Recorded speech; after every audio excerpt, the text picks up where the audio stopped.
Pour trouver des clients freelance, on entend tout et n'importe quoi. Personnellement, j'ai essayé énormément de méthodes, certaines ont donné de super résultats et d'autres très peu de résultats. Dans cette vidéo, j'aimerais vous partager les 5 conseils qu'on m'a partagés pour justement trouver des clients freelance. Parce que c'est peut-être des conseils que vous avez entendus vous aussi et que vous utilisez au quotidien pour trouver des clients freelance mais qui vous font perdre un temps fou. À la fin de cette vidéo, je partagerai aussi les 3 méthodes différentes pour trouver des clients en moins de 90 jours. Alors, la première méthode qu'on m'ait donnée pour trouver des clients et qui est pour moi absolument rincée, c'est d'envoyer 2000 emails par jour sans aucune personnalisation. Ouais, il faut faire du gros, il faut envoyer des emails à tout le monde, le volume ça gagne, le volume ça marche, oui, d'accord, le volume ça marche. Mais je veux dire, si vous faites aucune personnalisation, ça ne marchera pas. Envoyer 2000 emails par jour sans aucune personnalisation, ça marchait en 2005, c'est ce qu'il faut se dire. Aujourd'hui, ça ne fonctionne plus, aujourd'hui les gens ne sont plus dupes, aujourd'hui le marché est éduqué à la prospection et a besoin de personnalisation. Le marché, encore une fois, il est éduqué à ce genre de pratique de bourrin. 2000 emails sans « Oui, bonjour, je suis tombé sur votre site internet, c'est super intéressant ». Non, ça ne marche plus. Il faut personnaliser, il faut dire pourquoi je te contacte. Il faut montrer que vous avez fait une démarche de comprendre le business de la personne. Vous avez, voilà, c'est pas un message de groupe parce qu'encore une fois, les gens ne sont pas dupes.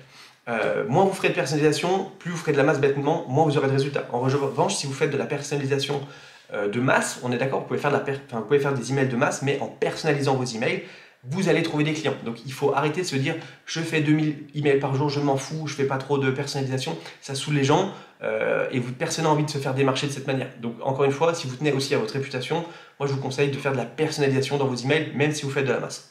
Deuxième conseil qu'on m'ait donné qui m'a fait perdre un temps fou, et ça c'est assez impressionnant, c'est de s'inscrire sur toutes les plateformes de freelance. Quand je me suis lancé, je me suis inscrit sur Malte, sur Freelancer, sur freelance.com, sur je sais plus sur quelle plateforme, mais sur énormément de plateformes qui m'ont fait perdre un temps fou, alors qu'en fait il y a une plateforme qui fonctionne selon moi, c'est Malte, c'est tout.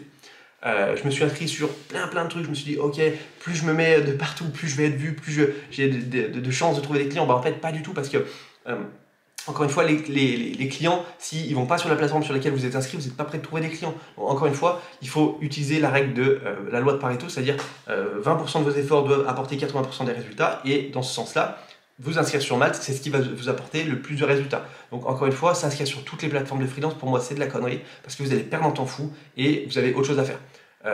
Construire sa bio sur chaque plateforme, mettre des mots-clés, des machins, ça prend un temps fou et ça apporte que très peu de résultats. Donc moi je vous conseille de vous inscrire sur Malte, franchement ça suffit.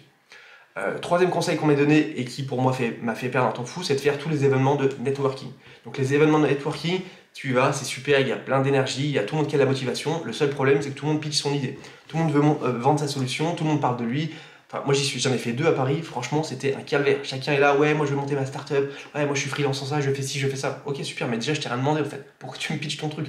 Personne essaie de s'intéresser à l'autre, je trouve que c'est très auto-centré. Voilà, tout le monde essaie de vendre son machin. Franchement, j'ai fait 2 fois à Paris, j'ai dit ok c'est terminé, la prochaine fois je choisis vraiment à quel événement je vais, parce qu'encore une fois, chacun veut vendre sa croûte et franchement c'est pas du tout agréable. Donc ça me fait perdre un temps fou. Le fait de monter à Paris, ça me fait perdre un temps fou, de réserver des hôtels, des machins, trucs. Bref, faire des événements de networking, pour moi, c'est un petit peu surcoté. Quatrième conseil qu'on m'a donné pour trouver des clients, notamment sur LinkedIn, c'est de faire des beaux carousels à partager. Ça, c'est un truc à la mode, il faut faire des beaux carousels et tout, voilà, les carousels, machin. Alors, moi, personnellement, j'ai jamais créé de carousel à l'heure où j'enregistre cette vidéo sur LinkedIn, et pourtant 80% de mes clients viennent de LinkedIn grâce à mon contenu qui est écrit, à mon contenu qui n'est pas forcément très beau, mais qui parle à ma cible. Je montre que je la connais, je montre que je peux régler son problème. Donc encore une fois, il n'y a pas besoin de faire des carousels et perdre une journée à créer un carrousel qui va être même pas vu. Donc encore une fois, je pense qu'au début, il faut se concentrer sur l'essentiel, c'est-à-dire créer du contenu sur LinkedIn et pas forcément créer des carousels, des machins hyper beaux parce que vous allez perdre un temps fou. Encore une fois, une bonne partie des freelances avec qui j'échange et qui veulent se mettre à créer du contenu se disent ok, je veux faire des carousels. Mais pourquoi en fait? Il y a des choses beaucoup plus simples. Avant de faire un truc compliqué, fais déjà un truc simple, vois si ça marche. La chose simple fonctionne, ok, bah passe à l'étape d'après et fais un truc un peu plus compliqué. Donc encore une fois, ça prend un temps fou. Et pour moi, c'est pas l'idéal.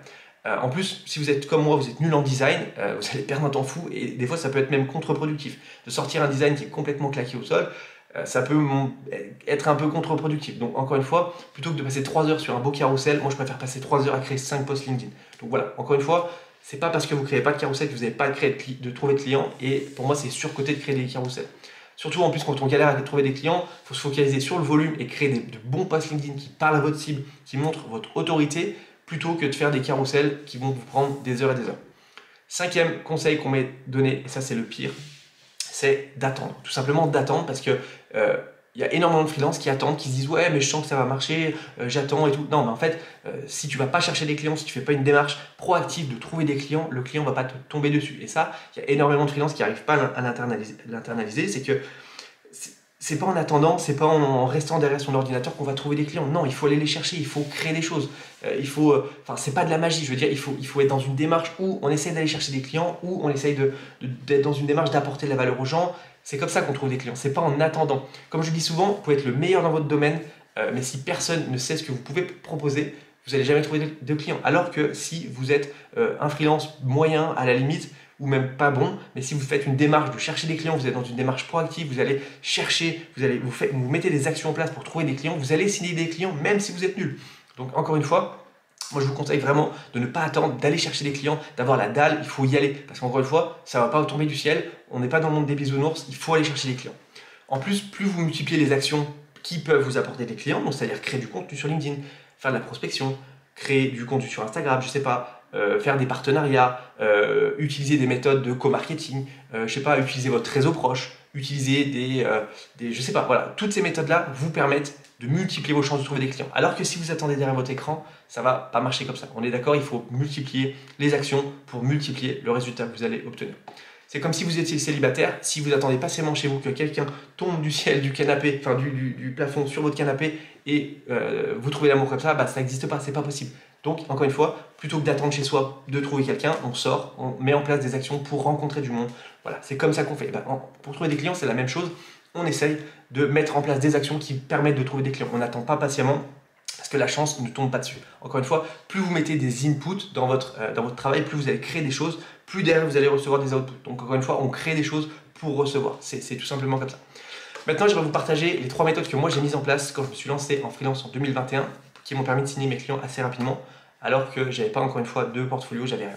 La première chose, c'est d'ajouter mes cibles sur LinkedIn afin de leur exposer mon contenu parce que je voulais créer du contenu, parce que voilà, je voulais montrer mon expertise, je voulais montrer ce que j'apprenais, je voulais montrer tout ça, je documentais ce que j'apprenais. Donc j'ajoutais mes cibles sur LinkedIn pour leur exposer mon contenu qui avait pour but de les faire avancer dans le cycle de vente. Donc en gros, voilà, je crée du contenu pour attirer leur attention, je crée du contenu pour les intéresser, je crée du contenu pour les faire désirer ma solution et derrière je faisais des appels à l'action pour les signer, pour faire des appels de vente, pour les faire entrer dans ma newsletter ou peu importe. Dans tous les cas, j'ajoutais mes cibles sur LinkedIn pour les exposer à mon contenu. Après, ce que je faisais aussi, c'est de proposer des petits audits gratuits, c'est-à-dire, voilà, aujourd'hui, vous êtes comme ça, vous avez ces problématiques-là, bah, je peux vous aider, je peux vous proposer un petit audit gratuit d'1 heure. Voilà, je faisais des petits audits gratuits d'1 heure. J'allais sur le site de mon client ou sur son tunnel de vente ou sa stratégie mailing ou peu importe ce qu'il faisait. Je faisais un petit loom, je lui dis, voilà, ça c'est bien, ça pourrait t'améliorer, peut-être que tu pourrais faire ça comme ça différemment. Donc, je lui apportais de la valeur. Et derrière, il se disait, ok, le mec, il est compétent, il m'a apporté de la valeur, bah, j'ai peut-être envie de prendre un appel avec lui et de voir ce qu'il a à me proposer. Donc, vraiment, ajouter ces cibles sur LinkedIn pour exposer au contenu. Deuxième chose, c'est de créer un podcast de niche sur ma thématique et d'interviewer toutes les personnes qui vendent les mêmes services que moi pour derrière leur poser des questions et derrière essayer de rentrer dans leur réseau. Ensuite, de créer du contenu sur le podcast que j'ai créé et de partager ce que j'avais appris dans le podcast. Donc encore une fois, c'était hyper intéressant parce que je profitais de la crédibilité de mes pas mes auditeurs, mais des personnes que j'interviewais et ça me permettait voilà, de monter en compétences et derrière d'être vu comme une autorité. En plus, il y a une personne que j'avais interviewée qui me disait bah, écoute, en ce moment je suis full booké, j'ai plus de place, est-ce que tu veux pas prendre ce client? Bah trop bien en fait. C'est pile poil ce que je cherche. Justement, ça m'a permis derrière de trouver une mission comme ça. Donc à l'époque, c'était 5 000 €. Ça m'avait marqué parce que c'était mon plus gros ticket que j'avais jamais signé. Et encore une fois, cette personne, Loïc, m'avait passé un client. J'ai dit, bah, c'est super. En fait, le fait de faire des démarches, d'aller vers lui poser des questions, derrière, c'est devenu mon pote un peu sur LinkedIn. Et derrière, il m'a dit, bah écoute Steve, j'ai plus de place, est-ce que tu veux pas prendre ce client? Bah trop bien. J'aurais pas fait ce podcast avec lui, j'aurais pas créé ce podcast, il m'aurait jamais passé un client à 5 000 balles. Donc encore une fois, c'était hyper intéressant de trouver des méthodes, de trouver des clients comme ça. Encore une fois, c'est pas parce qu'on crée un podcast de niche qu'on cherche à avoir des millions de vues, on s'en fout. On veut juste être vu comme une autorité, on veut créer du contenu dessus, on veut attirer des clients. Et voilà, donc c'est pas parce que quelqu'un a déjà créé un podcast sur votre thématique qu'il faut pas le faire. Encore une fois, il faut le faire, il faut créer du contenu avec votre façon de voir les choses, avec pourquoi vous faites des choses comme ça, avec voilà, votre patte à vous. C'est pas parce que quelqu'un a déjà créé un podcast sur l'email marketing qu'il faut pas le faire. C'est pas parce que quelqu'un a déjà créé un podcast sur le copywriting qu'il faut pas le faire. Loin de là. Encore une fois, il faut créer du contenu et notamment un podcast. Moi, c'est une méthode que j'ai utilisée et qui marche très très bien. Je l'ai fait pour ma première activité en freelance sur l'email marketing. Je la fais aujourd'hui pour aider les freelances à trouver des clients avec Clientology, le podcast. Donc voilà, c'est vraiment une méthode qui fonctionne extrêmement bien. Troisième méthode, c'est de créer des partenariats avec des freelances qui ont la même cible que vous, mais qui ne proposent pas les mêmes services. C'est-à-dire, l'idée c'est, je sais pas, vous faites du copywriting, essayez du copywriting pour les personnes, je sais pas, pour les entreprises dans la santé, allez voir les graphistes qui aident les entreprises dans la santé. Allez voir les personnes qui font du SEO pour les entreprises de la santé. Allez voir les personnes qui font de la publicité dans les pour les services de la santé.